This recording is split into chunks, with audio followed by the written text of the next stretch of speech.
Hi guys, it's Elise at Cottage. Today I'm going to show you how I save on plastic wrap by making beeswax wraps. These days I know so many of us are trying to cut plastic out of our lives. I use these instead of Glad wrap or cling wrap or cling film. The good thing about making your own is that you can make whatever shape you want. What you'll need is some cotton material that is unbleached and not treated with any chemicals. So I wash it and dry it. What I'm going to do is fold the material into quarters so I can get my shape fairly even. So I'm using pinking shears, and that will give me a nice edge so it doesn't fray. They were only a couple of dollars online.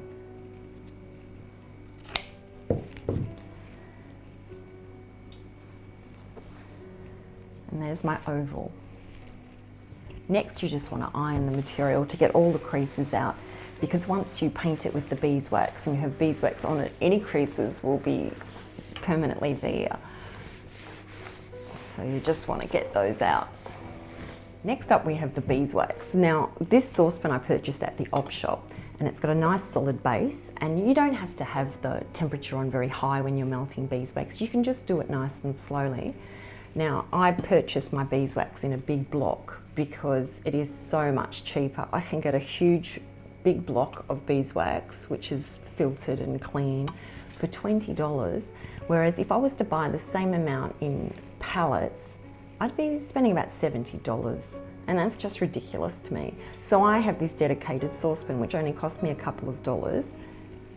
And I just keep the beeswax in there, and I only melt as little as I possibly can, so that I'm not melting the whole lot all the time, or I haven't got it at high temperatures.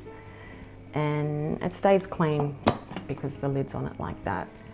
If I was using a saucepan and I wasn't doing it this way, I wouldn't reuse that saucepan for anything else. I'd still keep it separate for other beeswax projects. This is my paintbrush for the painting of the beeswax wraps. It's covered in wax already, and the wax is hard obviously because it's set. So all I do is I just give that a mix up and mount the wax in the saucepan when I'm heating the wax, and then it's ready to paint on my material. And then when I'm done, I will put it back in the plastic bag, being sure to make sure the bristles are all straight. Wrap that up so there's no air in it, and let that set, cool down, and then it's all ready to go away together for the next project. The beeswax wraps last a long time, and you can wash them and reuse them for different foods. Eventually the wax will come off. It takes a long time though, so you get plenty of use out of each one. The reason I make so many is because why not share them with your friends? I think everyone should have them.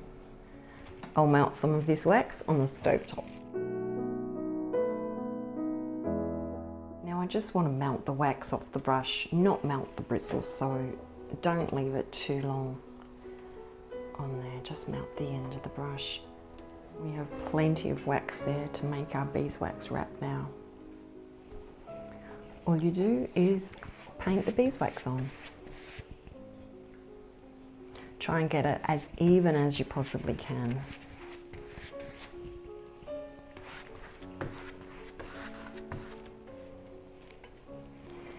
You don't need to overload the brush. Make sure you get the excess off each time.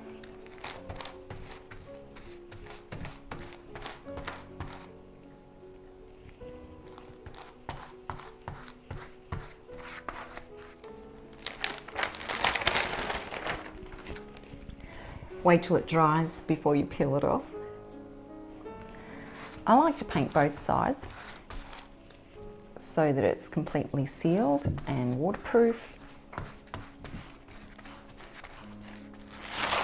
You've got two options here. You can pop it on a tray with some paper towel and then put it in a conventional oven. As soon as it's melted, that gets all the brush strokes out of the material. The other option is to pop it on some paper towel in your microwave oven and heat it for a couple of seconds, maybe 10, 20, depending on the wattage of your microwave oven. But just keep checking it, keep an eye on it and see what you need to do. I'm going to be popping this one in the oven because that's what I have.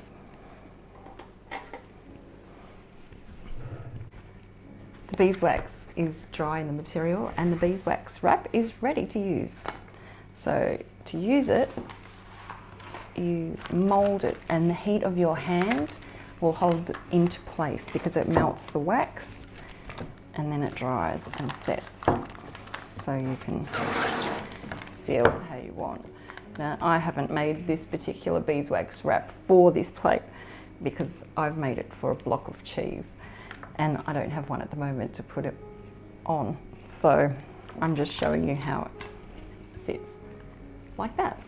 And then all you do is give it a rinse under the tap to get any residue of food off, let it dry, and to store them all I do is roll them up.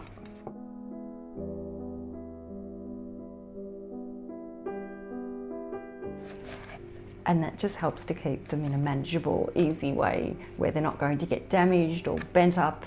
And I can just pull one out when I need it, and I can sort of see the sizes because I have different sizes and I can grab the one I need. This is way easier to use than cling wrap, and it's reusable, and all you do when you don't have enough beeswax left on it is you just repaint them again. I will be making more videos on how to be frugal and how I cut out on using so much waste and reducing plastic. So if you'd like to see those videos and you're not yet subscribed, hit subscribe so you don't miss those. If you have any questions or comments, please leave them below. You can also find us over on Instagram. Thanks for watching. I'll see you next time.